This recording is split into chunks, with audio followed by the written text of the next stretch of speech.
Hello and welcome to the Wargamer and a much anticipated look at the Konflikt 47 rulebook. Now, if you see my Monty's Ironsides video and my Cromwell Lancer conversion, you'll know that I'm very much looking forward to this rulebook, and I've read through it and it really hasn't disappointed me. Now, if you're unsure of what this is, it is essentially the Wierd World War II Wargames rules, and try and say that 10 times fast. It's essentially a kind of a slightly sci-fi take on the bolt action rule set. It's based around the bolt action core rules, and what I'll be doing is, as I flick through this book, I'll be explaining some of the differences between bolt action core rules and also the Konflikt 47 ones as well. So let's open this up. And the first section that we actually come to is the background section. But before I go on, I want to just point out some of the really fantastic artwork that we see littered throughout this book. And this is the German, I think it's either Thor or the Zeus, the heavy tank that we've got here. So really nice artwork, just kind of scattered through. Excellent reference point for modelling and also painting. Now, I'm not going to be focusing too much on the background because I really want you to actually read through it yourself. There's some really interesting stuff in here, but I'll give you a brief overview. Basically, in 1944, the atomic bomb testing in Los Alamos resulted in the opening of a rift, and the same when an atomic bomb was dropped on Dresden in 1944 as well, which, if you remember, didn't actually happen in our own timeline. Now, that also resulted in a rift. Now, these two rifts were used by the Americans and the Germans respectively, and kind of technology and secrets about new technology were kind of whispered through these rifts, and the scientists at the other end have deciphered what these messages were and been able to implement them into walkers, genetically engineered warriors, things like that. We can see by the Nachtjäger here. This is genetically modified German who has got bits of crocodile, bat, and other various bits of animal in there. So anyway, back to the background section. It's split up into several main sections and it focuses on each of the theatres. So the first one is Western Europe, starts in June 1944 and progresses all the way up to March 1947. And then we go to the Eastern Europe as well. We've got one of the Nachtjäger artwork there. Carrying on, we have the Middle East and Persian front, and then finally the Far East and Asia as well. So each of these sections is covered under its own merit, and lots of just little interesting background there. Now, the next section that we come across is the rules, and what I'll be doing is, rather than going over all the existing rules that you might already be aware of from bolt action, I'm going to kind of skip over them and just focus on some of the new stuff that Konflikt 47 brings to the table. So we have all the basic supplies here, talk about dice, tape measures, the order dice that you need, conventions of war, so it's just all about measuring miniatures and where you re-roll them from, things like that. This brings us to units. So this is pretty much the same. We still have infantry, artillery and vehicles. The turn order is the same as well, and so are orders. We pretty much have everything as identical to bolt action up to this point. Now, one of the next sections is movement. It's pretty much the same. However, we do also have the inclusion of walkers in these little movement tables as well, and pretty much the same as normal vehicles, except from they can move through cover a little bit better than larger vehicles can normally. Now, shooting is actually one of the first places that we'll see a change in the rules from bolt action. Now, the actual procedure is pretty much the same. You've got declare targets, target reacts, measure range, roll to hit, roll to damage, target takes casualties, and target checks morale. Now, the one area where it's changed is the actual reaction. We actually get a lot more reactions possible than we did in the bolt action rule set. So what I'll be doing is, this is focused on later on in the book, and I'll be coming back to that. So just be aware that is mainly the only change from shooting that we can see here. So carrying on, we actually start coming to some of the weapons as well. Again, pretty much the same as bolt action. However, we do have a few additional weapons in here, some of the new Rift Tech weaponry, and those are, if I just flick forward a few pages. Now, just before I do, I'm just going to point out some of the really nice photography that we've got in this book as well, with all the nice new units of just some interesting colours, colour schemes that you can replicate, and you can also see how your models look matched up with the older sets as well. So we've got the Russian, got there in the end, the shockwave weaponry that they've got mounted on here compared to the older tanks there. Anyway, we have some of the special rules for the new vehicle-mounted Rift Tech weapons. So we've got the Tesla cannon, which is that used by the US forces. We've got the Schwerfeld projector, which is essentially a gravity beam, and we've also got the Zhukovoy projector as well, which is the Russian, it kind of uses like low frequency wavelengths to create like a shockwave as well. But yeah, apart from everything else, those are the only new kind of weapons with their own special rules. And if I just flick through here. The Tesla weapons are basically, they have 2 penetration values. They have the first one is for infantry, the second one is for vehicles, and also when it hits a unit or an artillery piece, it can actually bounce between the forces. So if you roll, I think it's just, let me find it, roll a d6 and this number of additional hits. So basically you roll a d6 when it hits a unit, and that's how many additional hits it performs against that particular unit. It counts as a Tesla power kind of arcing between the members of the unit. The gravity pulse is the German Schwerfeld projector, and that is basically, it's got different penetration values on heavier vehicles. So small vehicles just +1, large vehicles it's +2, and it also stops units hit by it from running in the next turn, which it basically symbolizes them being slowed down by the increased gravity. The shockwave weapon employed by the Russians basically creates a direct line from the point of the tank, and any unit, including your own, that crosses over on that line will get hit. So it's really nice, kind of, if you've got units that are bunched up, you can actually end up hitting quite a few of them. Now, close quarters is an area which there has been a lot of changes in. If you've played bolt action, you're probably aware of the way that close combat works, and essentially one unit attacks another unit, the other unit can react, and basically the combat ensues. Now, the winner of the combat is basically, it's an all or nothing go. The loser actually ends up just getting completely wiped out. So it's a lot more kind of quick pace, a lot more brutal than bolt action, but Konflikt 47 adds in a few extra areas, makes it a little bit more balanced, makes it kind of draws it out a little bit as well. So the first change is the point blank shooting. Both the attacker and the defender can choose to do point blank shooting. So essentially the attacker is firing as they're running at the enemy, and the defender is firing at the attackers as they run towards them. The next step is where we've got the change, is the hand-to-hand fighting. Now this is again slightly different. Instead of it being a case of winner takes all, this time each side takes it in turns to attack the other, and should there be a clear-cut winner, the winner can then either continue the attack, or they can choose to consolidate. Now if they can choose to consolidate, they can basically move away, and so can the defender, and the attack breaks up. So if you're attacking and you realize that you're actually taking more losses than you wanted, you can consolidate out there as long as you won the combat. Also means that if you do lose a few casualties, you're not automatically going to be losing that round. Your unit's not going to be completely wiped out. So it's definitely more of a reason to get into combat now. It's not an all or nothing approach as it was before.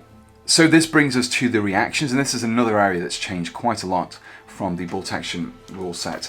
Now this basically gives us a lot more reactions that are possible. Normally you could just pretty much go down, and that was pretty much the only thing you could do. If you're getting shot at, you could fire at the enemy attacking, but if you're getting shot at, you could pretty much just go down, and that's it. But this time you can choose to escape if you're being assaulted. So basically if you haven't acted that turn, or you're set to ambush, then you can choose to actually just run away. If you're getting shot at and they're within 20 inches, you can actually just choose to fire back, which has caused this little firefight that we've got here. So it's a kind of a simultaneously played out shooting attack. We've also got run to cover, so if they're over 20 inches away, you can choose to run to the nearest cover. And then we've also got obviously the ambush, which is all the standard reactions. So it's a nice little bit more kind of dynamic in its attack, rather than just one unit attacking the other one and the other one just having to take whatever they do. They can kind of balance it out a bit. You can either choose to escape, you can run to cover, or you can actually choose to fight back. And same with getting shot at. But of course, if you do choose to, you can just go down instead. So again, we've got some more similar kind of change. It's pretty much the same as bolt action here. So we've got all of the forward artillery observers. You can have smoke barrages, airstrikes, artillery barrages. And then we come to the unit special rules. Now a few of these are pretty much the same as we've seen in bolt action, but there are a few new ones, and I believe there are a few changes to some of the other ones as well. So we've got things like tooth and claw, large infantry, automaton. We've also got horror, strong, slow, fast, resilient, and infrared vision as well. So some really nice special rules, and my favorite being flight here. Basically allows you to move a lot faster, and you can jump over intervening terrain as well. Again, artillery, pretty much the same as what we've already expect. And then we come to vehicles. Now these vehicle rules also cover the walkers, and we're pretty much going to be seeing the same kind of rules as we did do before. They move in the same way, they shoot in the same way. However, walkers have slightly different things in regards to their firing arcs. For example, we've got the vehicle here. It's got its front arc, rear arc, side arc right, and side arc left.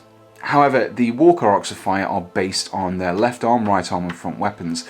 Left arm can shoot in the left arc and the front arc, right arm can shoot in the right arc and the front arc, and then any front weapons can obviously just shoot forwards. Again, we come back to the movement, so that Walkers essentially work the same as tracked vehicles when it comes to moving as well. Now, a good thing about Walkers in this set, in Konflikt 47, is actually you can get into combat with them, which makes sense because you've got things like these Grizzlies, I believe they are for the US forces, and they've got these two giant fists that they can destroy enemies with. So yeah, it's quite some interesting rules there which cover vehicle combat, basically Walkers attacking infantry, Walkers attacking other Walkers, and also Walkers attacking vehicles as well. We also get a few more rules for special vehicles. So we've got jump, which is some vehicles can actually fly. We've also got fist, which is obviously the close combat weapons, and also agile as well. Some tanks, some of the Walkers are a lot faster than the others. Scenery and terrain and buildings is the same as well, as far as I can tell. And then we come to playing a game of Konflikt 47. This is pretty much, again, the same. We've got some familiar scenarios here. We've got start off with envelopment, maximum attrition, point defense, and then top secret as well. And just carries on. Lots of different choices there for your scenarios. And this brings us to force selection. So before I move on, I just want to point out probably my favourite artwork in the whole of the Konflikt 47 book, which is this Russian mammoth tank here. It really is a fantastic looking vehicle. I really do look forward to getting one of those on the table as well.